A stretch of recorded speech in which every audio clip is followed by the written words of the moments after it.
इस कार्यक्रम के प्रायोजक हैं श्री निहाल चंद्र जी जैन, श्रीमती अचरज कुमारी जैन, श्री घेवर चंद्र जी जैन, श्रीमती कल्पना देवी जैन, श्रीमती सुनीता जैन, श्री विनय जैन, श्रीमती पूर्वी जैन, जयपुर, राजस्थान। संयम प्रकाश नाम का ये ग्रंथ है, आचार्य महाराज सूर्य सागर जी साहब द्वारा लिखी गई यह सुंदर अनुपम रचना है। भव्य जीवों के महाभाग्य से यह सब संकलित करके बातें सामने आ गई है। प्रकरण ध्यान का चल रहा था और ध्यान के चलते हुए इस प्रकरण में नियमित चलते हुए अमेरिका और कनाडा के विविध नगरों से परिभ्रमण करते हुए आज हम आ गए हैं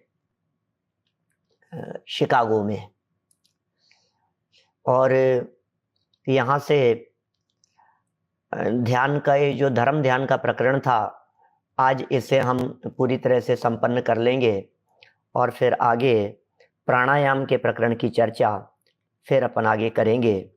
हमारी भावना है ये पूरा प्रकरण जो ध्यान का था, एक बार आप लोग बहुत गंभीरता से इस प्रकरण को सुनना समझना, बराबर आपको बड़ा आनंद आएगा। रिपीट भी सुन सकते हैं, जो यूट्यूब पर सारे सब अवेलेबल हैं। आप लोग यदि पीछे जाकर के उन्हें रिपीट सुनेंगे तो भी पता लगेगा कि एक्चुअल में ध्यान की क्या स्थिति है। पूरे दुनिया में ध्यान के संबंध में जितने भी भ्रम है वो सभी भ्रम टूटने चाहिए। देखिए, प्रकरण जो अपना चल रहा था उसमें यह कहा, आज्ञा विचय, अपाय विचय, विपाक विचय और संस्थान विचय, यह है 4 तरह के ध्यान हैं। आज्ञा, अपाय, विपाक और संस्थान।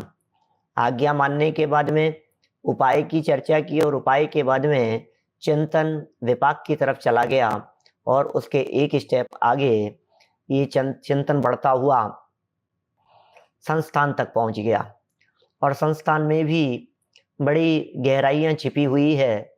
सो उसकी भी चर्चा हमने पिछले दिनों में आपके बीच में की है। हमें यहाँ आगे अभी कुछ दिनों तक पंचलब्धियों की चर्चा करनी है। भारतीय समय के अनुसार तो हम कल सुबह है, माने यहाँ से हमारा कितने बजे होगा पता नहीं, सूचना मिल जाएगी आपको, तो वो करेंगे। और ये जो समय अपना संयम प्रकाश का है, इस समय पर भी आपको नियमित पंचलब्धियों की चर्चा ही, जो कि सम्यक दर्शन की प्राप्ति की विधि के संदर्भ में है, वो आपको इस समय भी बराबर कल से इसी समय जानने को मिलेगी। देखिए, खैर जो आगे पीछे होंगे, आगे पीछे सुनते होंगे, वो लोग रिकॉर्डिंग्स का लाभ प्राप्त कर सकते हैं, रिकॉर्डिंग के माध्यम से जान सकते हैं। संस्थान की चर्चा की, लोक के आकार के बारे में बतलाया। लोक का आकार बतलाते बतलाते फिर जब जैसे ही उससे आगे बढ़े तो लोक के संस्थान के संदर्भ में चिंतन किया, जिसमें अधोलोक से चर्चा को प्रारंभ किया, फिर अधोलोक से ऊपर चलकर मध्य लोक और मध्य लोक से ऊपर ऊर्ध्व लोक, और इन लोक में रहने वाले जो जीव हैं, क्या माने जो अधोलोक में गए तो फिर हम नरक की चर्चा करने लग गए। फिर ऊपर बढ़े यदि अपन तो नारकियों की चर्चा के बाद में मनुष्य और तिर्यंचों के दुखों को देखने लग गए। फिर यदि और ऊपर आगे बढ़े तो देवगति के जीवों की परिस्थितियां और उनके दुखों की चर्चा करने लग गए। मैंने कुल मिलाकर के संस्थान विषय में एक नया चिंतन यहाँ प्रस्तुत किया है।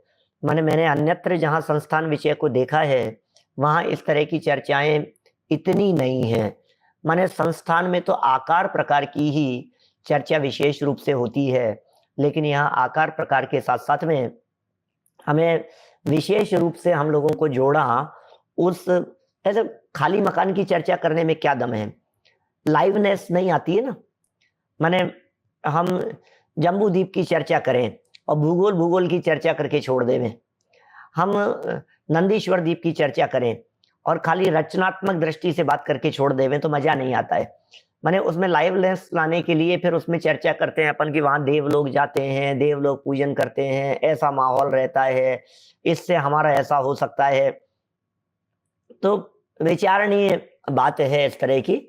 आप विचार करेंगे ना वस्तु स्वरूप के संबंध में तो जरूर आपको आनंद आएगा। दुख के बारे में विचार करो, परिस्थितियों के बारे में विचार करो, संयोगों के बारे में विचार करो, तभी तो ये जीव धर्म ध्यान की तरफ उन्मुख होगा। ये सब चर्चाएं पीछे भी बहुत कही जा चुकी है। रोगों की चर्चा भी की, नरक के रोगों की चर्चा की, फिर तिर्यंच गति के दुख बतलाए, फिर मनुष्यों में भी शांति नहीं है। कल तो हमने ऐसी चर्चा की थी आपके बीच में कि कहीं भी शांति नहीं है इस जगत में, क्या बताएं। चलिए खैर, ये चारों प्रकार के धर्म ध्यान का प्रकरण कर लेने के बाद अब आगे चारों प्रकार के धर्म ध्यान का प्रकरण पूर्ण कर लेने के उपरांत साथ में एक प्रकरण जोड़ रहे हैं कि कर्मों को काटने में जो सामर्थ्य है वो सिर्फ ध्यान में ही है। हमने कहा भैया कर्म काटो, कर्म काटो। कर्म कैसे काटे भैया? कौन से चक्कू से कटेगी, कौन से कैंची से कटेंगे? कर्म कैसे कटेंगे? कर्म तो कटते ही नहीं है, कर्म तो दिखते ही नहीं। बहुत बहुत कठिन है यार, ये रस्सी बहुत ऐसी टाइट है कि कटती नहीं है। अरे भाई तुम किससे काट रहे थे? ये कर्म तो ध्यान रूपी कैंची से कटते हैं, ये कर्म तो ध्यान रूपी तलवार से कटते हैं, ये कर्म तो ध्यान रूपी अग्नि में जलते हैं। ध्यान एकमात्र ऐसी अग्नि है जिस अग्नि के माध्यम से इनको जलाया जा सकता है, ऐसी अग्नि है। कर्मों को जलाने के लिए आपको ये ध्यान रूपी अग्नि की जरूरत है। और इसी संदर्भ में ज्ञानार्णव का एक 7 नंबर का श्लोक यहाँ प्रस्तुत किया है। 641 नंबर पेज है, संयम प्रकाश ग्रंथ, उत्तरार्ध चतुर्थ किरण है। यहाँ ध्यानेन विना योगी असमर्थो भवति कर्म निर्दहने दष्ट्रान नखर विहीनो यथा सिंहो वर्गजेन्द्राणाम। योगी जन ध्यान बिना अपने मनोवांछित फल अर्थात आत्म सिद्धि को कदापि नहीं प्राप्त कर सकते। ध्यानेन बिना योगी असमर्थो, ध्यानेन बिना योगी असमर्थो। कोई योगी है, कोई साधक है, और यदि वो ध्यान नहीं करता है, ध्यान नहीं करे, ध्यान से बाहर हो, तो कर्म को दहन करने में वो समर्थ नहीं हो सकता, उसे आत्मा की सिद्धि कभी नहीं हो सकती। आप देखिए आज तक ऐसा कभी नहीं हुआ कि किसी मुनिराज को आहार करते करते केवल ज्ञान की प्राप्ति हो गई हो, कर्म निर्जरित हो गए हो। क्या सोचना जरा, आज तक कभी ऐसा नहीं हुआ कि ध्यान के बिना किसी भी मुनिराज को ऐसा हो गया हो कि इन्होंने निर्वाण की प्राप्ति कर ली, केवल ज्ञान की प्राप्ति हो गई। ऐसा कभी नहीं हुआ। ध्यान के काल में ही केवल ज्ञान होगा, ध्यान के काल में ही निर्वाण होगा, ध्यान के काल में ही मुक्ति की प्राप्ति होगी। आहार करते हुए नहीं होगा, विहार करते हुए नहीं। हाँ, उपसर्ग के काल में हो सकता है, उपसर्ग के काल में कर्म कट सकते हैं, लेकिन ध्यान से बाहर रहने के काल में कर्म नहीं कट सकते। श्वेतांबर संप्रदाय में ऐसा माना जाता है कि वो चलते फिरते हो गया, रोते रोते हो गया, ऐसा माना जाता है। लेकिन दिगंबर संप्रदाय की ऐसी मान्यता नहीं है। खड़गासन से निर्वाण हुआ, पद्मासन से निर्वाण हुआ, कदाचित किसी जीव का उपसर्ग के काल में हुआ हो, तो भी उपसर्ग के काल में भी यही कहा जाता है कि जब वो जीव ध्यान से बाहर नहीं आया तो उसने निर्वाण की प्राप्ति की। इसका मतलब निर्वाण की प्राप्ति का मुख्य साधन तो ध्यान है, ध्यान के बिना नहीं हो सकता है। प्रवचन सुनते सुनते भी नहीं हो सकता है। हाँ, लेकिन पता है क्या है, बड़ा बारीक प्रश्न है और बारीक चिंतन करके अपने को सोचना पड़ेगा। माने ऐसा है कि चिंतन कर रहे हैं ना, जैसे अपन, तो अभी हम चर्चा कर रहे हैं, प्रवचन चल रहा है हमारा। इस प्रवचन के काल में सामने बैठे हुए श्रोता यदि सुनते सुनते सुनने का विकल्प टूटने पर अंदर में स्वभाव के साथ में जुड़ जावे, कर्णेंद्रिय अपना काम करती रहे जो जैसी कर रही है, उपयोग सुनने से हट जावे और सुनने से उपयोग हटकर स्वभाव के साथ में जुड़ जावे, तो श्रोता प्रवचन सुनने के काल में आत्मोपलब्धि कर सकता है। क्या प्रवचन सुनने के काल में भी आत्मोपलब्धि हो सकती है श्रोता को? माने बड़ा अद्भुत है ये बात, विचारणीय है, चिंतन करने योग्य बात है। देखिए यहां ध्यान का प्रकरण चल रहा है। आज हमारे सामने कोई है नहीं यहाँ विवेक जी, क्योंकि हमारा शिविर दोपहर से शुरू होने वाला, दोपहर बाद से शुरू होगा। यहाँ तो सुबह हुई है आज अमेरिका में, आप लोग रात को देख रहे हैं। तो इसलिए हमें मौका मिल गया आप लोगों के बीच में ये लब्धियों की चर्चा को छोड़ करके एक और चर्चा संयम प्रकाश के बारे में करने का। देखिए बड़ा सुंदर, मेरे को तो ऐसा पढ़ते ही इतना आनंद आया। ध्यान के बिना मनोवांछित फल की प्राप्ति नहीं कर सकते। ध्यान में मनोवांछित फल की प्राप्ति होती है क्या? ध्यान में जैसा चाहोगे, जैसा फल प्राप्त करना चाहोगे, वैसा फल प्राप्त होगा आपको। आत्मा की सिद्धि विशेष रूप से है, वो कदापि नहीं कर सकता। अनादिकालीन कर्मों की सत्ता का, ध्यान दीजिए क्या लिख रहे हैं, क्या अनादिकालीन कर्मों की सत्ता का एवं उदय का ही अभाव कर सकते हैं। ध्यान के काल में अनादिकालीन कर्मों की सत्ता का अभाव हो सकता है, कर्मों की सत्ता का अभाव हो जाता है, उदय का अभाव हो सकता है, अभाव कर सकते हैं। ध्यानी पुरुष की ऐसी सामर्थ्य है कि ध्यान के काल में वो कुछ भी हासिल कर सकता है, कहीं भी पहुंच सकता है वो। अभी जैसे समूह शरण की बात है, समूह शरण में तो हो ही जाता है ना ऐसा, क्या माने समूह शरण में तीर्थंकर परमात्मा बैठे हुए हैं, श्रोता सामने बैठे बैठे पहले से चौथा गुण स्थान हो जाता है, चौथे से पांचवा गुण स्थान हो जाता है, छठा सातवां हो जाता है, कोई मुनिराज बन जाते हैं। क्या बोलो? अभी और सोचो जरा, विचार कीजिए, तो आपको ऐसा लगेगा कि ये कैसे हो गया, प्रवचन सुनते सुनते कैसे हो गया? कि प्रवचन सुनते सुनते हो गया, इसका अर्थ प्रवचन के काल में, माने दिव्य ध्वनि के काल में दिव्य ध्वनि से उपयोग हट करके स्वभाव के साथ में जुड़ गया, तब जाकर के काम हुआ है। तो काम तो आत्म ध्यान से होगा, दिव्य ध्वनि के काल में भी। अच्छा एक और गजब की बात कहता हूं, माने श्रोताओं को तो हो सकता है ध्यान, वक्ता को नहीं हो सकता। क्या सिंगई जी?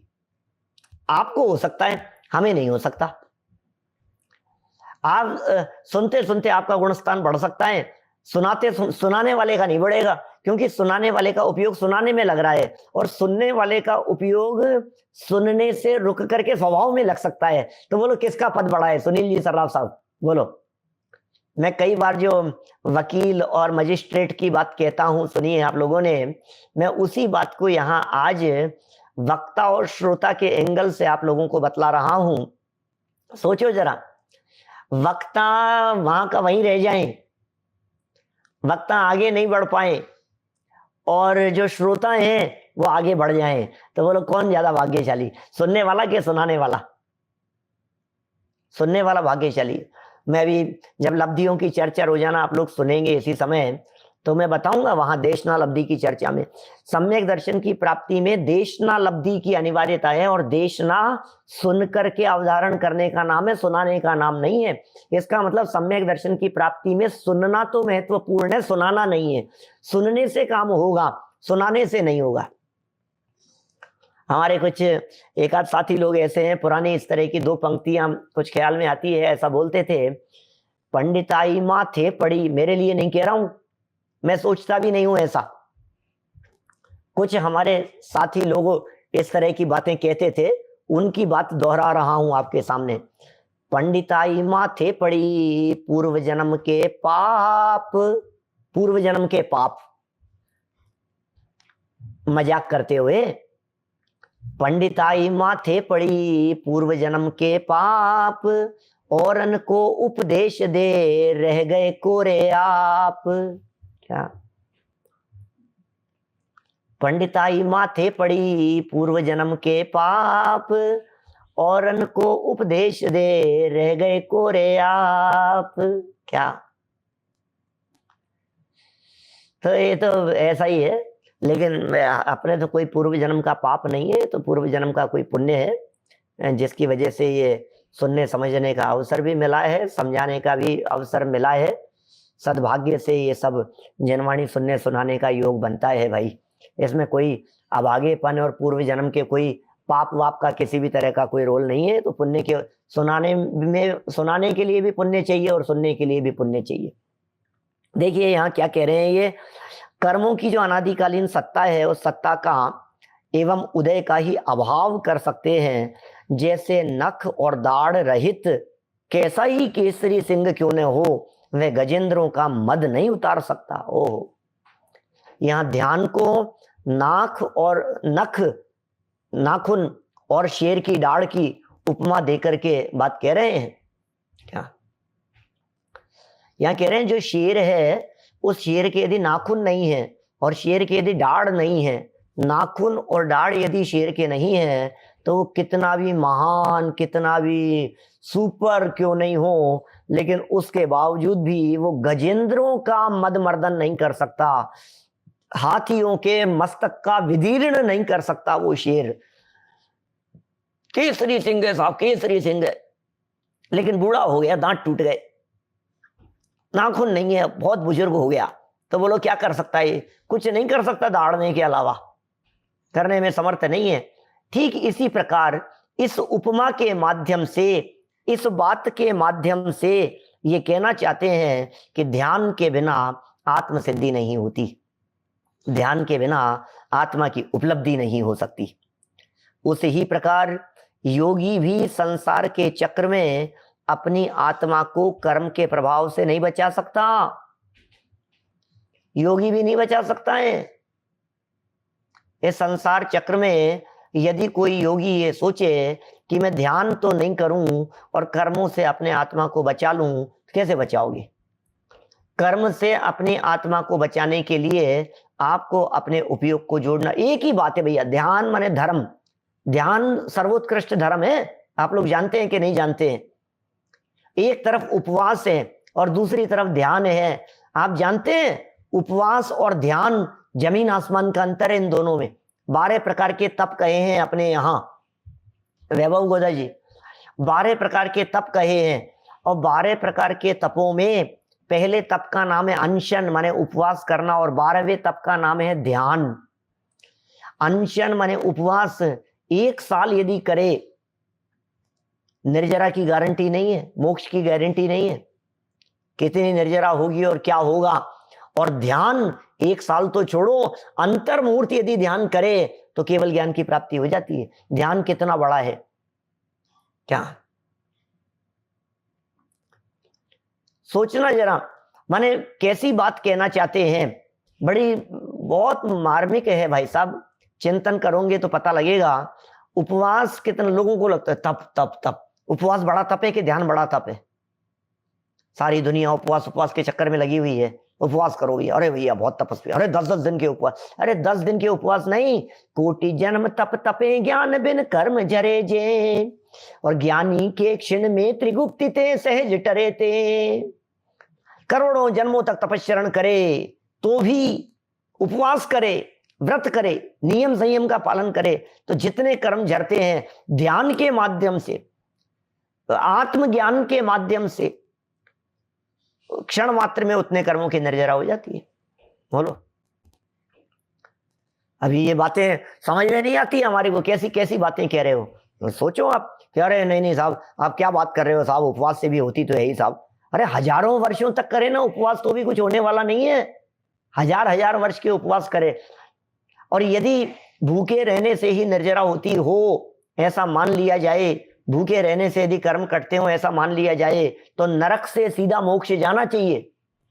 महेंद्र जी साहब सिवनी वाले बोलो, मोतीचंद जी गदिया साहब, क्या माने ऐसा होना चाहिए फिर तो नरक का नारकी और नारकी जीव से सीधा का सीधा मोक्ष, नरक से मोक्ष, नरक से मोक्ष। हाँ हाँ, नरक से मोक्ष। क्यों? क्या बात कर रहे हो आप? नरक में भूखे हैं, कुछ नहीं खा रहे हैं, एक दिन रहने से इतने कर्म निर्जरा हुई, 2 दिन भूखे रहने से इतनी हो गई, 4 दिन रहने से इतनी हो गई, 8 दिन रहने से इतनी निर्जरा हो गई, 15 दिन रहने से इतनी हो गई, महीने भर से इतनी निर्जरा हो गई है, फिर 6 महीने में इतनी हो गई, 1 साल में इतनी निर्जरा हो गई, तो फिर धीरे धीरे करके साफ हो गया, खाली हो गया, कर्म रहित हो गया। 10-10 हजार वर्ष तक एक अन्न का दाना नहीं मिलता, पानी की एक बूंद नहीं मिलती है, मिनिमम है नरक में वातावरण। सागरों पर्यंत की आयु भोगते हैं, कुछ खाने पीने की व्यवस्था नहीं होती है, कैसे निर्जरा होगी? ध्यान साधन है, ध्यान निर्जरा का। कि नहीं साहब, नारकियों की क्यों बात कर रहे हो? वो कोई उपवास करना थोड़ी ना चाहते हैं, उनकी इच्छा थोड़ी ना है। जैसे इच्छा पूर्वक उपवास करने की बात कहो, जो लोग इच्छा पूर्वक उपवास करते हैं उनकी बात कीजिए पंडित जी आप। तो इच्छा पूर्वक उपवास वालों की बात मान लो, जो उपवास के लिए बैठ गए हैं, जिन्होंने उपवास का संकल्प ले लिया है। ऋषभ देव स्वामी तो 6 महीने तक उपवास का संकल्प लेकर के बैठे थे ना। हाँ। नवीन जी साहब सिंगोली वाले बोलो। ऋषभ देव भगवान तो माने संकल्प लेकर के बैठे होंगे ना, 6 महीने तक उठे ही नहीं, हिले ही नहीं ना वे तो। इसका मतलब क्या हुआ? उनके भी निर्जरा नहीं हुई, फिर भी 1000 वर्ष लग गए उनको, 1000 वर्ष लग गए, उसके बावजूद भी उन्हें केवल ज्ञान की प्राप्ति करने में। ऋषभ देव जैसों के उपवास को तो आप झूठे उपवास नहीं कहेंगे।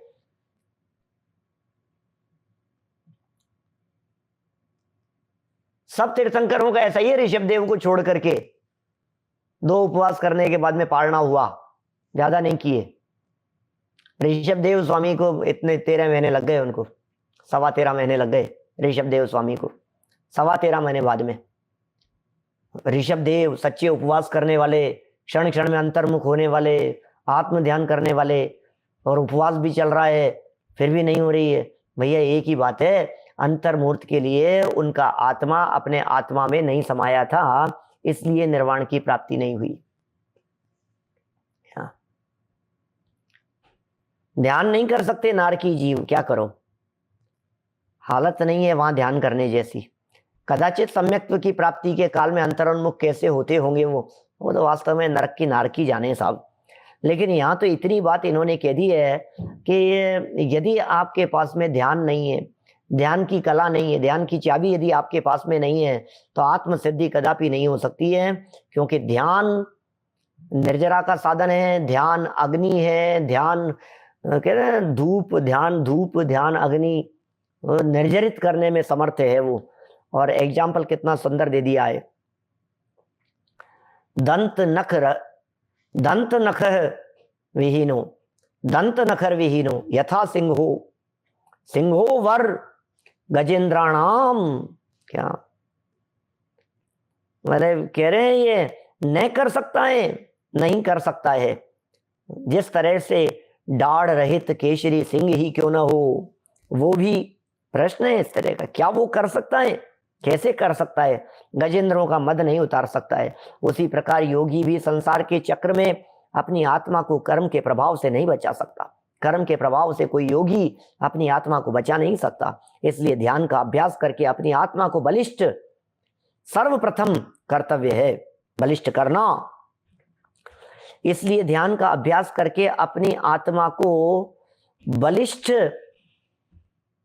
करना, आत्मा को बलवान करना ध्यान के अभ्यास के माध्यम से, यह सर्वप्रथम कर्तव्य है। हमारा कर्तव्य है ध्यान करो आत्मा का। हमारा ये कर्तव्य है जानो आत्मा को। हमारा ये कर्तव्य है कि आत्मा के बारे में चिंतन करो। इस कार्यक्रम के प्रायोजक हैं श्री निहाल चंद्र जी जैन, श्रीमती अचरज कुमारी जैन, श्री घेवर चंद्र जी जैन, श्रीमती कल्पना देवी जैन, श्रीमती सुनीता जैन, श्री विनय जैन, श्रीमती पूर्वी जैन, जयपुर राजस्थान।